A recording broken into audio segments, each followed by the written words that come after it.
అది మాత్రమే కాదు, ప్రతి గ్రామంలో భారతదేశంలో ఎక్కడ కూడా లేదు ఇవాళ మన దగ్గర ఉన్న పరిస్థితి.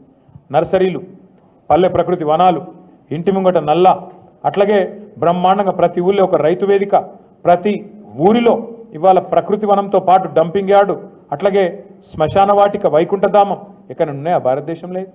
ఎవరన్నా ముఖ్యమంత్రికి ఇంత సూక్ష్మంగా ఆలోచించినోడు ఉన్నాడా? పల్లె ప్రగతి, పట్టణ ప్రగతి ఇంత పెద్ద ఎత్తున ఆలోచించి ఇవాళ ఈ వర్గం ఆ వర్గం అని కాదు, రైతులు కడుపులో పెట్టుకుని చూసుకున్నారు కేసీఆర్ గారు. 24 గంటలు కరెంటు వ్యవసాయానికి ఉచితంగా ఇచ్చిన ముఖ్యమంత్రి భారతదేశంలో ఎవరైనా ఉన్నారా? స్వాతంత్రం వచ్చినాక ఒక్కడే ఒక్కడు కేసీఆర్.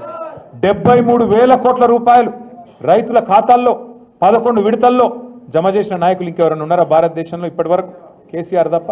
మరి నేను అడుగుతా ఉన్నా, ఇవాళ తప్పెవరిది? మనది, కార్యకర్తలది.